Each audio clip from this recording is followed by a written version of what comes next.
Welcome to iHeartGeek.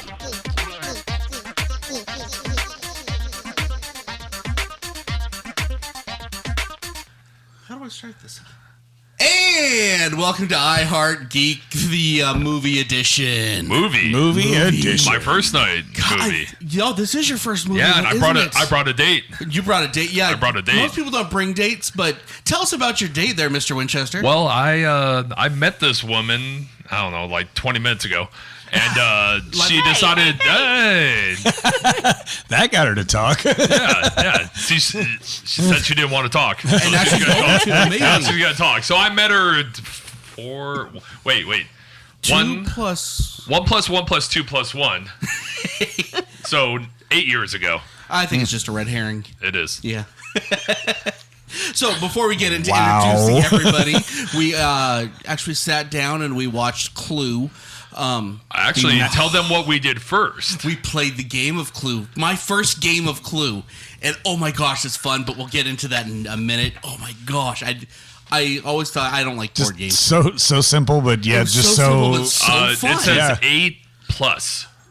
8 years old plus. So Clue. Deb was just on the edge. Just on the edge of about half an hour. About half an hour to actually figure out the rules. It's not easy to figure out, but once you figure it out, it was a lot of fun. Deb was 7 3/4, but we let him play anyway. Yeah. I'm the young guy now? Yeah. No. Well, we did have a isn't young guy here. helping us. We did have a... Yes, we did. We had my son have to we had to get somebody to instruct us how to play this. How great is that? A bunch of people God, that are we're old. 35 and up are like yelling for 18-year-old. Hey, how do we play this game? Yeah, I felt like how I used to feel when my parents say, "How do you program the VCR?" No, I get it. I understand now. Dub's son is like, "No, Dad, you can't do diagonals." I yelled that. That was amazing too, by the way. Yeah, no diagonal. So anyway, let's do the quick introduction. On to my left, we have for his first movie night, my good buddy, Mr. Winchester. How you doing? Hello. I'm fantastic. And yourself? This was. Do you know what? I'm just gonna be a little proud of myself. This was my idea this night. It was game, movie, then podcast. And I'm glad that my missus could be here. We'll get to her in a minute. We will. Yeah. We will. Okay, to the other side of the table, we have my other good buddy, Mr. Kosh. Howdy. I'm going with the Mr. thing now. Mr. K, that's me. Are you awake today? Ooh, what? Mr. K. Mr. I K? like that. Mr. K. Mr. All K. right, Mr. Ooh, K. It's like a Russian, but you got to have a Russian accent. I feel like we should be watching Reservoir Dogs if we do that. Possibly. Maybe we watch Reservoir Dogs the next time that we see this, yeah? Yeah. We're still going to argue over what we're going to see next. It's communism, right? It's just red herring, right? This joke is going to be used a lot.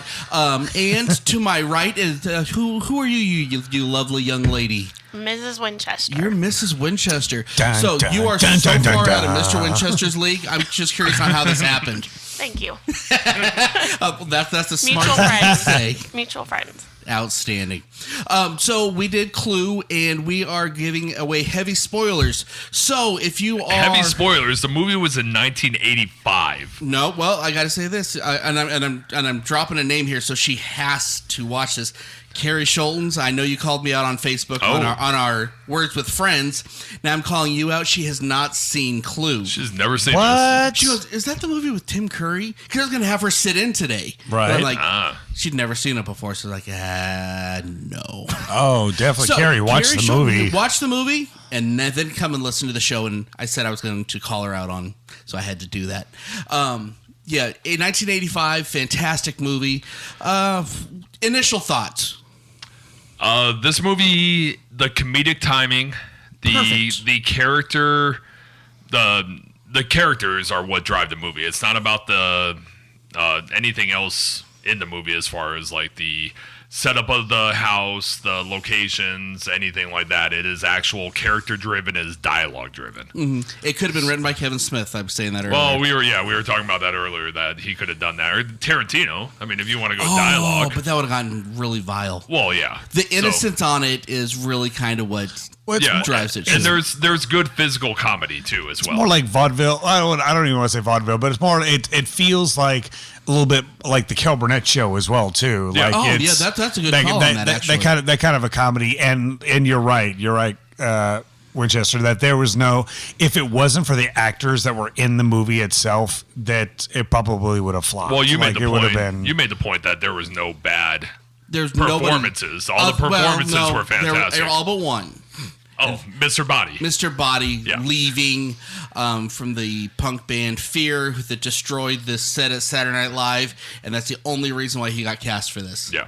It was a terrible piece of crap on that one. And from what Mr. Winchester discovered, and I'm like, oh, you've ruined the movie forever for me. Sorry. All of his lines were dubbed. Don't know why. He just didn't speak. And No. it was somebody else who spoke. Maybe his voice wasn't what they wanted. Maybe he really talked like this, and he wasn't really punk, Maybe. Oh. I don't know. Or maybe you talk like a Russian, Mr. K. Perhaps I don't know. You should we're have gonna be you should doing have this to the whole ask show him. now, aren't we? Well, if you call out my Russian, I'm going to call out my Russian then. Yeah. So Duh. any vodka around? So let's get into this first. Let's talk about what the movie's actually about. Kaj is great at doing synopsises. He really is. So tell us what this movie is about. All right. So Clue is based off of the board game Clue that The first- from Hasbro, I think it is. Yeah, Yes. I'm looking at Hasbro. the box. I think it was Parker Brothers before that, but then Hasbro bought out Parker Brothers. I think, if I'm not Probably. mistaken. I think I could actually be in lying. the credits it says Parker Brothers. Okay, I think okay. in the credits it actually says Parker And Brothers. then like Hasbro, like Disney, just bought everything Yeah. out. And now they're part of Hasbro in general. But the game itself is basically you are in a mansion. The board game is a mansion, and you have different characters that are different colors, like yellow being Colonel Mustard, blue being Mrs. Peacock, white being Mrs. White, etc. Except Professor Plum is purple.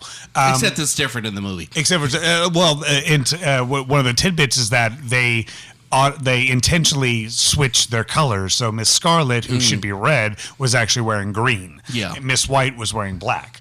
But as far as the game goes, it's a murder mystery. So at the beginning of the game, there are cards that. There's a weapon, a room, and a suspect, And a person. and a suspect, and you just take off the top card and you put it into the middle of the game that has a question mark, and then you basically deduce through a volley of rounds who the murderer is and where they did it and what murder weapon you used from. Okay. So how'd you feel? How do you think that they adapted it? I say if I played this game, there's no way I could think, hey, this would be a good movie, but they did it. Exactly what she said earlier. What'd you say earlier? You said murder dinner and mystery yeah, theater. dinner and a Theater. dinner and a murder. yeah, dinner and murder basically. Yeah. So I mean, it's a whodunit. Okay, so let's talk for a second on the movie itself. We talked about the game. Let's talk about the movie. How did that work? So basically, they took an extra piece with the butler, with Tim Curry being the butler. So they took him, bringing everybody in and saying that one person was trying to blackmail them. But that may Right. not have been the case. That might not have been the case. I mean, obviously, this is all going to be kind of Spoilery. Yeah. So he brought people in. There was a person named Mr. Body, which was great when your son just a little bit ago goes, Oh, I get it now. I get it. Mr. Body. Yeah. Okay. So was blackmailing a whole bunch of government officials or government Employees. yeah, where they all had some sort of tie-in together. And then where they just basically took from the game is all the characters, all the weapons, and then just inside of a big old mansion. Yeah. And as a whodunit. It's a comedy. So, I mean, again, all that could just be in the background. It's the characters that brought out the movie. So let's go through the characters one at a time, because I think that's kind of like we were saying. The most important thing about this movie is the characters. The plot's secondary. The actual whodunit is secondary. The characters is what is really important. And it's just a star-studded cast of just comedic improvists. And they were being C-list at the time, by the way. Well, but they were still a few, popular though. a few. Like, and they were doing like comedy shows or doing comedy movies, or they have all had their comic talents in or their acting talents in comedy, like in improvisation. So that's why I love this movie so much, is because it's gold. So let's start with, of course, one of our favorite people in the world as far as the show goes, which is Tim Curry, Right. who played Wadsworth the butler. What was your guys' impression? He's perfect butler. Voice, mannerisms. He buttled. He buttled. Yeah.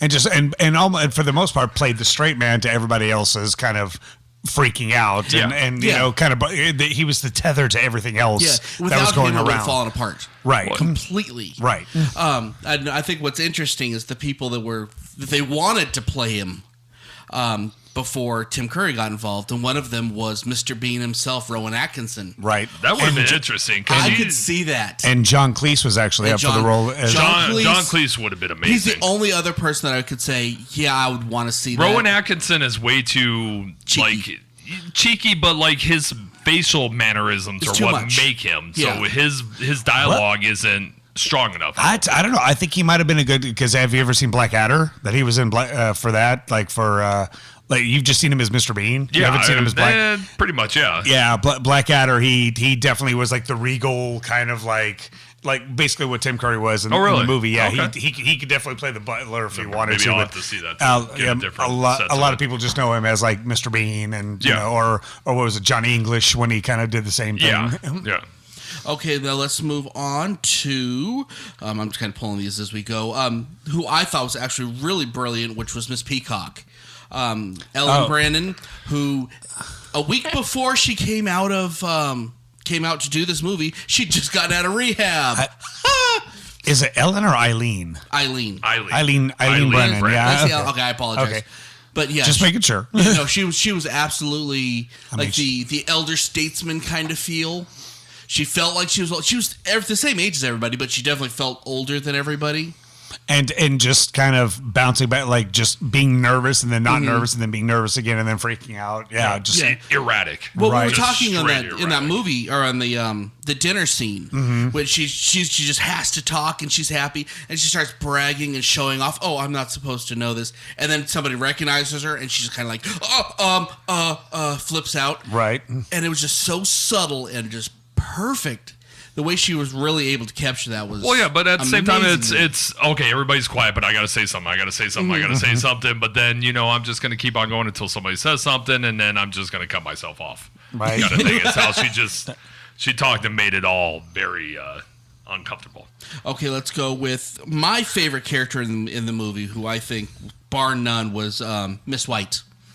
Madeline Kahn. Which Late, great Madeline Kahn. probably the most successful actor at that time, possibly. No, our next guy's probably the most successful. We'll get to him in a second. Okay. Yeah. I don't know. I mean, because she'd already done Blazing Saddles. She'd already done Young Frankenstein like that. She's Mel Brooks. Well, she Right. knew that, but Mel Brooks, that's kind of like being famous in a Kevin Smith movie. Awesome, but that's what you're kind of pigeonholed in that. I don't think that makes you a huge star. I don't know with how the amount of money that those two movies made. Just those two movies alone, not on top of like her other credits that she had before the movie. I would say she was probably at least number 2 or number 3 as far as the heavy hitters in the movie. Yeah. But the way she was able to play that role, she's just so cutesy, and you loved her and you want to hug her. But she's a horrible, evil human being that killed and Lorena Bobbitt her 5 husbands.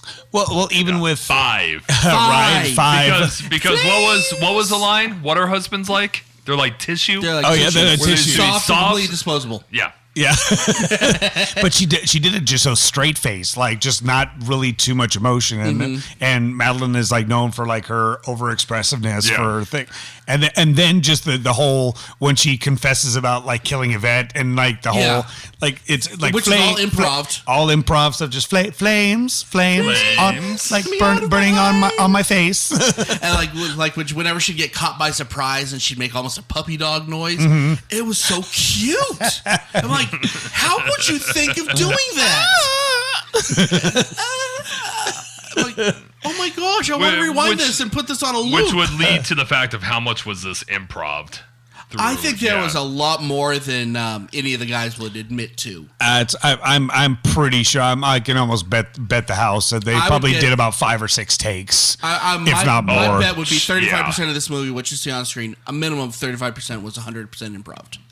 If any of the actors are listening to the podcast, please chime in. Tell us how much was all of this was improv and how much was actually written in script. That'd be great. Or if you know them, please. Okay, next up, let's talk Professor Plum, who I think is probably the most famous because he was just coming off of... Actually, it was saying that that Clue, in the credits way, it's saying that Clue was before Back to the Future. Oh, okay, well then maybe not. But you had Taxi. His couple of episodes of Cheers, you had Taxi, you had Star Trek 3. Oh, yeah. Right, where he was Commander Cruz. Where he was a Klingon, yes. Buckaroo Banzai. Well, that was kind of a, yeah. Yeah. But, Christopher Lloyd was maybe this was what pushed him into the success of Back to the Future.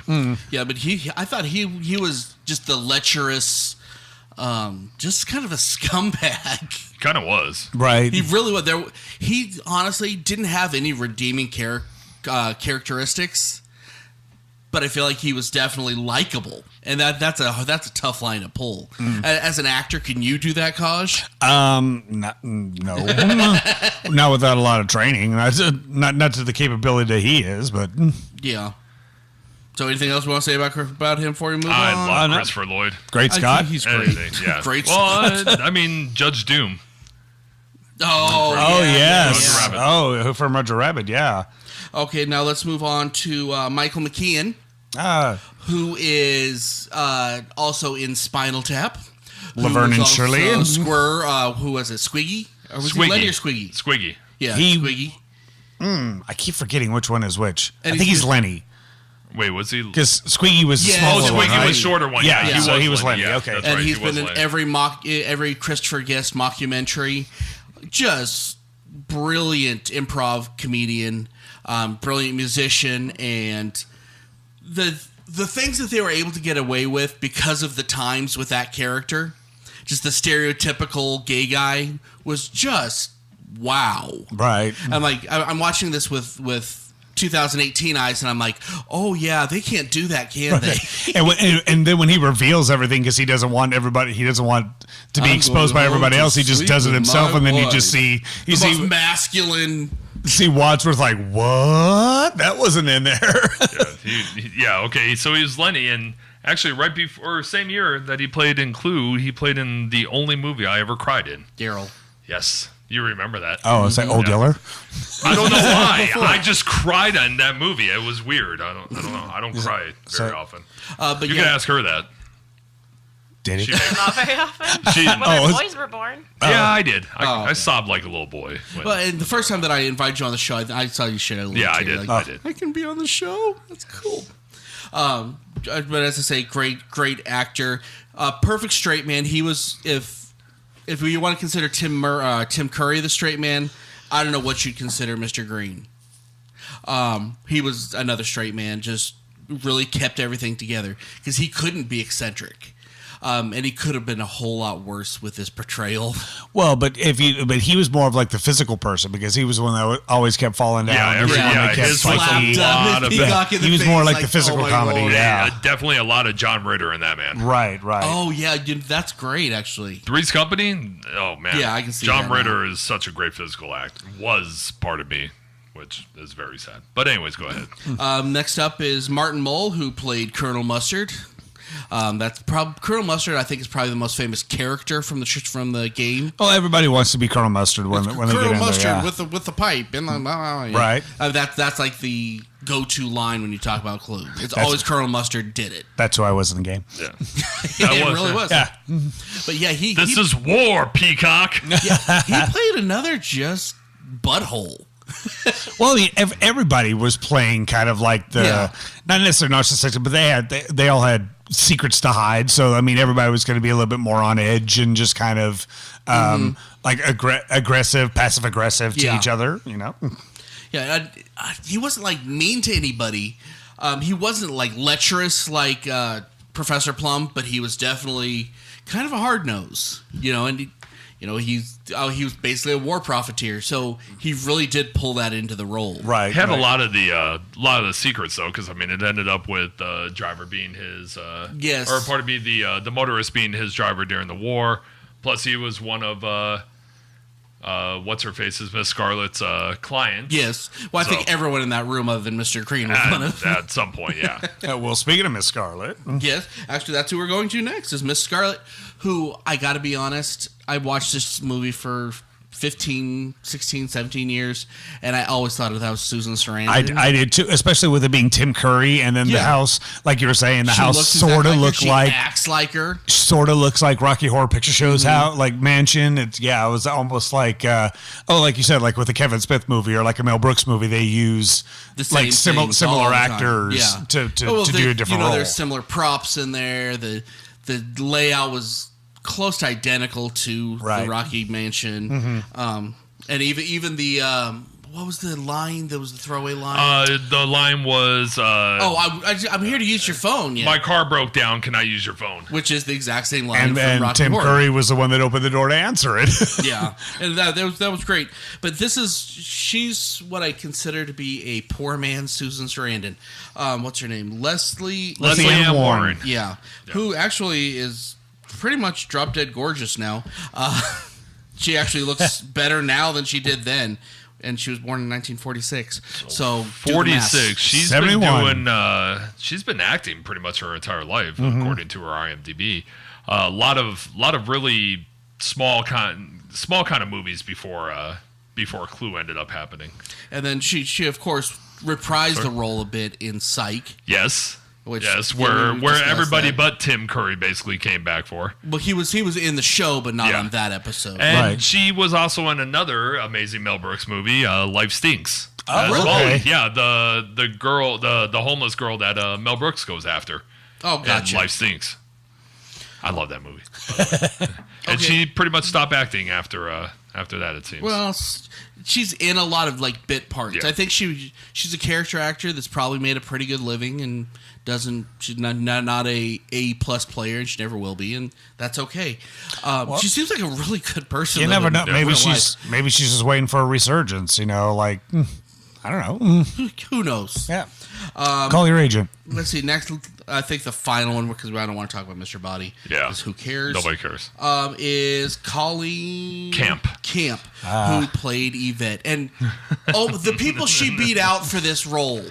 It's actually a win in itself. Yes. Well, just not only who she beat out, but how she beat them out with. Like she wanted the role so badly that she literally, because she's a maid in the movie, she dressed up as a French maid for her audition, and then she was those great two characters.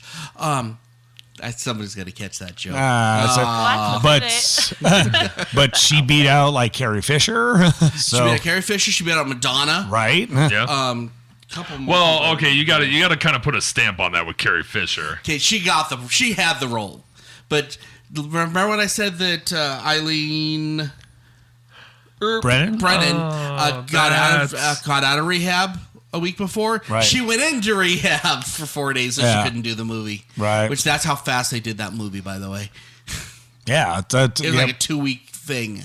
Well, I mean, it's definitely set up like a stage. It's like a stage play. They just filmed it instead of just having it on stage. Yeah. I forgot. She was in Police Academy. What? Yes. 4 Citizens on Patrol. Yes. Okay. Miss Kirkland Tackleberry. Tackleberry's wife. Yeah. Nice. That's where I remember her from. Yeah. I'd say that that's just great characters in this. I have a question for you. This one's actually for you, Kaj, more than anybody. Okay. Could you picture this movie as a musical? Yes, absolutely. I was just even funny enough when I went to go look at it, I'm like, why hasn't anybody made it? It's like I just said before. It's like a stage play that has just been filmed. That's all. That's all it is. So basically, have the same thing. Like it almost has a noises off type of, or the mystery of Edwin Drood, like kind of because that's kind of a murder mystery kind of a thing where the audience at the end says who who is the killer, who is the culprit, and then each of the people have a monologue at the end that says, "Yeah, I did it, and this is how I did it." And then so every night is different. But when I went to go check it out, not only do they have a stage play, they have a musical as well. Are they doing the 7 different endings? I'm not sure, but I hope so. I think it was. It started up in 2016 and then just closed. It's about to close in May. Yeah. But then they're going to go on tour with it, and they're going to go. I hope it comes to Vegas. So if it comes to Vegas, yeah, Probably Smith Center. That'd be amazing. Oh, we're definitely going. Yeah. As a show. Okay, so I think we're all in pretty close agreement that we wouldn't want this remade. Could we all agree with that? No. Yeah. No remake. No remake. It's even if they did it the exact same with like new people. It would do well in the box office, but why would you do it? Because the you've thing already is, got the it's masterpiece. not exactly a period piece. I mean, it's 1955. Well, yeah. I mean, there's that aspect of it, but I mean, there's nothing in it that needs to be like updated. Yeah. Basically, is what I'm trying to say. I think it's pretty close to a perfect film as it is. It can't be made better. Now, but on the show, we like to play games, so let's play a game here. We're not moved to it. No segments, don't worry. But I want to let's ask this: who would you have direct if they had to remake it? Who would you want to direct? Who would you want to star? Just anything that you're thinking for kind of current stars. Let's start with director.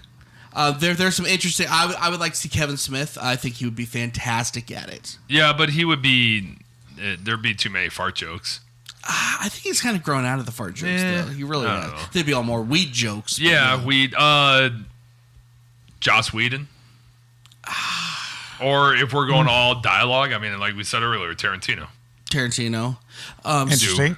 I would go with Edgar Wright. Yeah, like Scott Pilgrim versus the World. His transitions and his kind of comedy, his sense of comedy, I think would actually do really well here.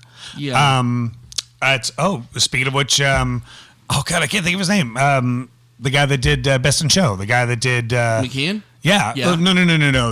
No. Christopher Guest. Christopher Guest doing. Oh, that'd be amazing. Yeah. And actually bring Michael McKean back into it. Oh, because he would have to be. And make him the butler. Oh, no. Do that, but then bring back all the Best in Show cast to come and do it. Yeah, I can see that. Such a good movie. Yeah. Yeah, I wouldn't want them to go all politically correct with it. Let's try to change the role. I mean, you know what? I mean, you're going to have more of a diverse cast now than you would then, but let's not make it all changing the characters because we need to be politically correct. Maybe their secrets. Have their secrets be more tied into, instead of it being World War II, have it tied into either Gulf War, Reagan, Clinton, current regime. You don't want to part of the reason why I think it felt so timeless is because it wasn't super current. It was a generation earlier. Mm-hmm. So it would have to, if they redid it, it'd have to be Vietnam.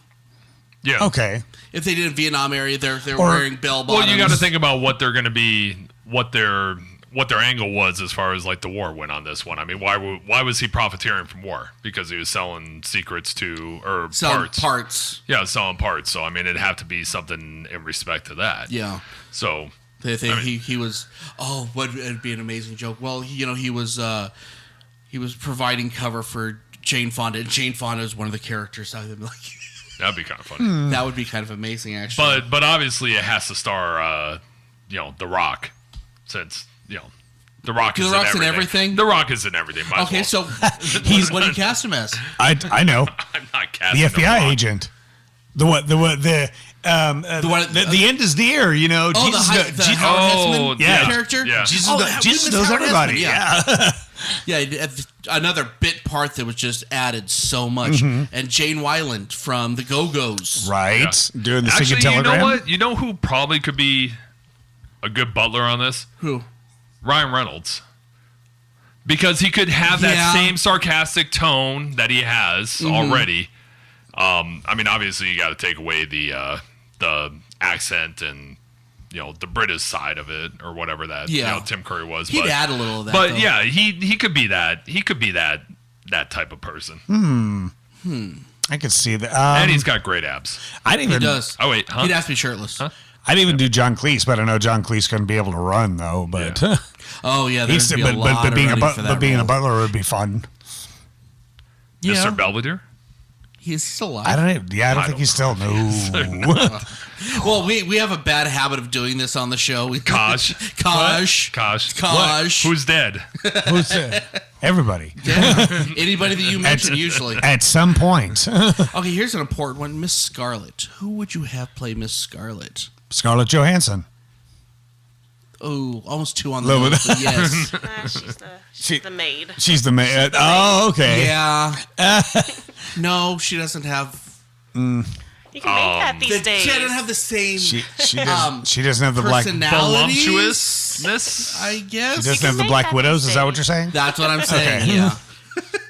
Because that has to be somebody that's kind of obscenely out there. Kate Upton? Kate Upton could play the maid. Okay. Because you don't have to have like great acting chops for that by No, any stretch of the imagination. 'Cause Everybody her- else has to have that timing. Yeah, her That's accent what was worries great. me with like Scarlett Johansson. I don't think she has that timing. I think she's a fantastic actress, but that comedic timing is just so. Gosh. Well, I mean, Oui, oui, madame? We No, I just No, gotta I'd go say powder that in my nose. oh man, I'm thinking about like if we're going. Oh gosh. Oh, what's her name? Kate McKinnon could be Mrs. White. From yeah. Saturday Night Live. Ghostbusters. Kate McKinnon. Yeah. Oh. Huh. Okay. Then in that same respect, Tina Fey as Tina, like as Amy Poehler as get. Dana Carvey as Colonel Mustard. eh, I think he could pull that off. I think he could pull that off well. Because I mean, he'd create a character for it because that's how he rolls. Right. okay, so if we're gonna stay with Dana Carvey, how about Mike Myers as As Professor Plum? Yes.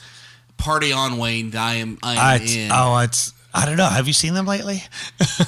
Mike does not look good. Yeah. Dana actually looks. Dana looks great. He Mike, looks like he's still in his 20s. Mike looks like he's. Well, because it looks like he's been last up- acted in his 20s. He's been up in Canada forever, and he's been out in the snow, and it caught up with him. Hit a lot of beer. Stephen Colbert as Mr. Green. Yeah, Yeah, I can see that. I like Great that. straight man on that, actually. yeah, I like that. Or as the butler, whichever one. If you want to. I like the Ryan Reynolds thing. I'm sold on Ryan Reynolds, to be honest. because he's just got really good sarcastic timing and really can do it up. Yeah, and he think doesn't Steven could do the necessarily have to same. be like an older person for Right. the butler spot either. Right. Okay, and then the most important role, or two most important roles, Mr. Body and the cook. I mean, Kathy Bates as the cook. Oh. And who should we throw as Mr. Body? Who doesn't want to talk? Do we want to keep with the tradition of just a piece of crap doing it? Or do we want to get somebody with actually some acting chops that can actually bring something to the role? No, because he didn't have any dealing with the role anyways. That's who you put as The Rock. Mr. Body? Mr. Body. Yes. I was thinking about the guy who played Or John Cena. Bernie in Weekend at Bernie's. he I, already has good chops skill. and, Yeah, you know, good skill as a dead guy. I totally think Tim Curry should be Mr. Body. So he's just gone to that next level. He's transcended back down to Mr. Body, But- and then have Ryan Reynolds be the real Mr. Body, but he's in there as well. But I'm so Tim sold. Curry was actually Mr. Body. Spoiler. I'm just saying, like you got to have one of the original cast in the role. So Yeah. why not bring Tim Curry back to do I could Mr. see Body that. again? Or any of the cast from this movie could have been Mr. Oh, Body. one more. Melissa McCarthy is Mrs. Peacock. That's who I was thinking. Yes. No? No. You need somebody. You need somebody a little bit older for Peacock, and She can play older. Betty White. She can play older, but she Betty White. If she can survive she couldn't do the run. That's like ancient Peacock. She couldn't do the run. She could not do the run. And the run you have to have in that movie. But I don't know. Melissa McCarthy. No, that's a whole nother story some other day. But Okay. yeah, go ahead. Okay, let's move on because let's talk the endings, which I think makes this movie so brilliant. If it wasn't for the three endings, I wouldn't give a crap about this movie. It's a great movie. The timing's great. That sells it.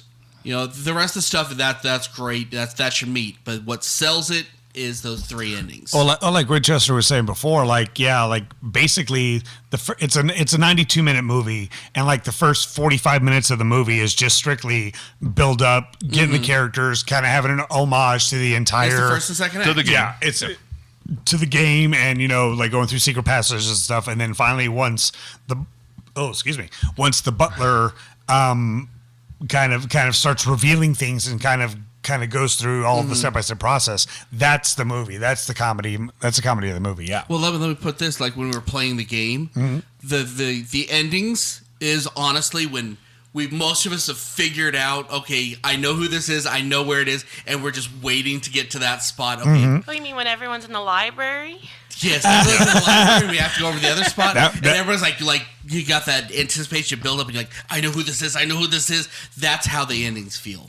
Yeah, and that's how the rest of the games. I mean, it's fun, but it's kind of mundane, blah blah blah blah. Well, yeah, you're just checking. You're checking out, boxes. You're checking boxes as you go. But when you figure that out, it's so amazing, and that's like those endings. And they needed to have multiple endings on that because it's there's so many characters and the whodunit. Yeah, like just to have one person be it would have been lame to. But in the theaters, I thought you said that.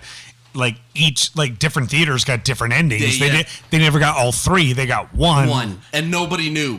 And see, and that's extremely surprising. And maybe I don't know. Maybe that worked against them a little bit on it.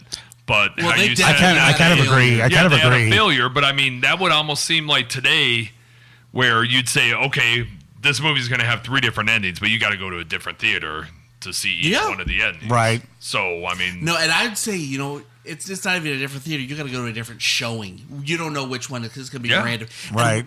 And then I would have went with what they originally had, 7 endings. They had 7 endings written, and in every one of those 7 endings, another person did it. Right. So everyone at some point did it, and they were all completely different like we saw these 3. Yeah, it kind of feels like that would have been a money grab. Like they just wanted you to come back to see a different ending all the time, and that's another $6 or But they didn't advertise it.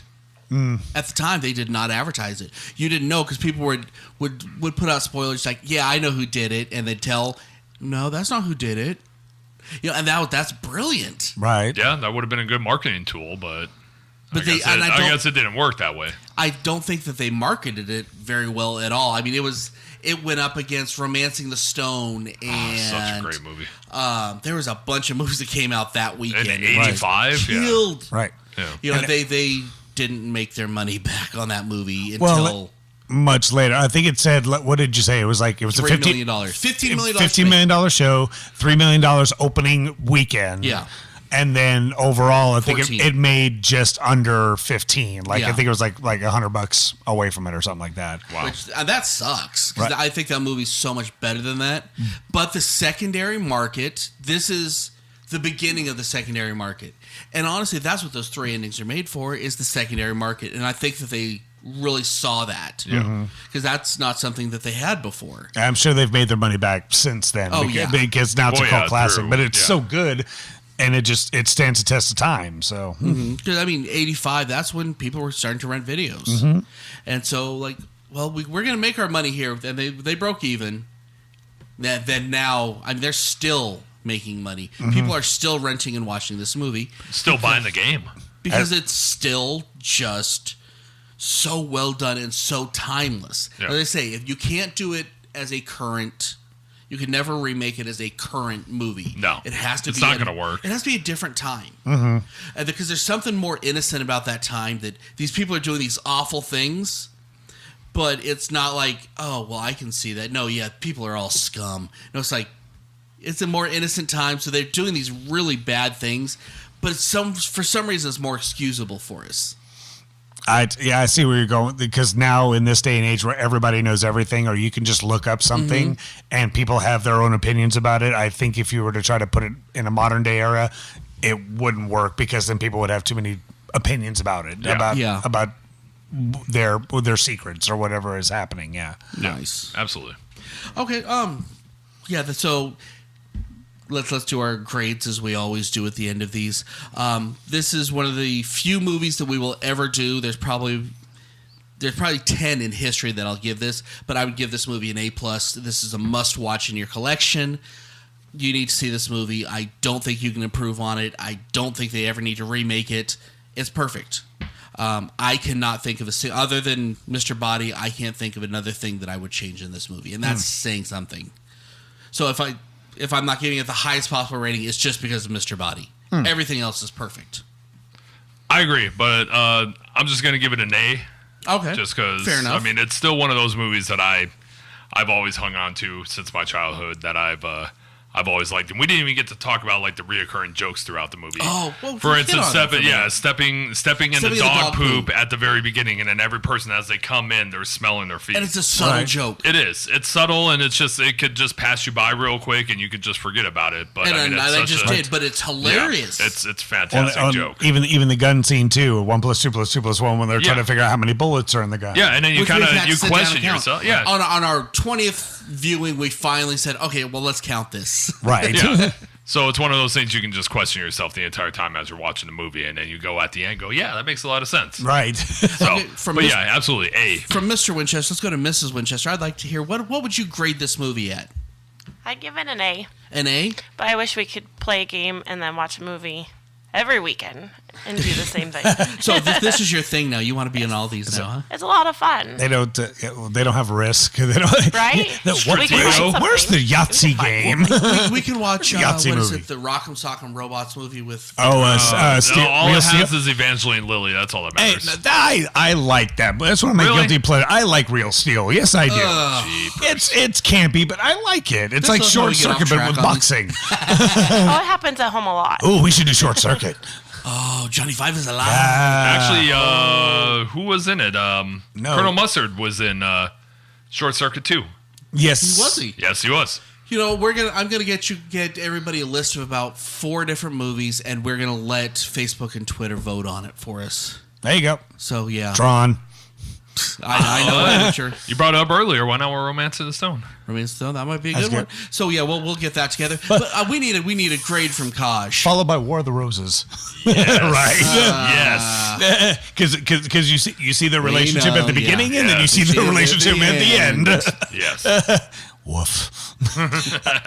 I give this movie an A+ just for the actors that are in it, the comedic timing. It's what gets me going as an actor, as a performer. Like seeing just these scenes go bounce back and forth, and the comedy and the timing on it. It's just watching masters at their craft at work, and I love it. And I love Madeline Kahn. Very good. She's a hall pass. Yes. Okay, well, this is a show. I hope you guys didn't get spoiled. If you haven't watched this 25-year-old movie, get off your butt and watch it, Carrie. I had to call out once again. Wow. 25. It's older than that. Or 30. Actually. No, actually, it's 1985. You know what? Until Carrie... 1 + 1 plus 2. You know, until Carrie, 78. until you watch this movie, you're just nothing but a red herring. Another recurring joke. Yes, please watch this movie. Check out our Facebook. Take all the polls on it. Talk to us. We talk back. Even Mr. Winchester does. But wait, we need to know who won the game.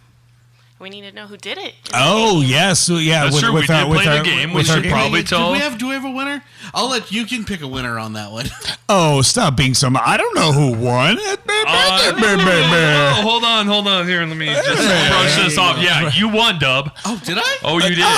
Yeah, and who was it? I do declare. You don't remember? You don't remember? I don't even remember. Mr. Green with the rope in the hall. Yeah, okay, yes, I did win. I don't have Jason here to say like I just beat Jason. That's I've said it once. I'll say it again. I don't care if I win. I just want to beat Jason. Wow. But you like the game, though. I do love the game, and I'm going to watch this. I'm going to play this game a lot. Cool. Nice. So, yeah, check out the Facebook. Talk to us. We will talk back. Check out the Twitter at iHeartGeekShow. Check out the website, www.iheartgeekshow.com. Why? Use the com. We paid extra for it. All right. Yeah, I think that's it. Until next time, I'm Dub. I'm Mr. Winchester. I'm Mr. K. I'm Miss Winchester. Keep on geeking on.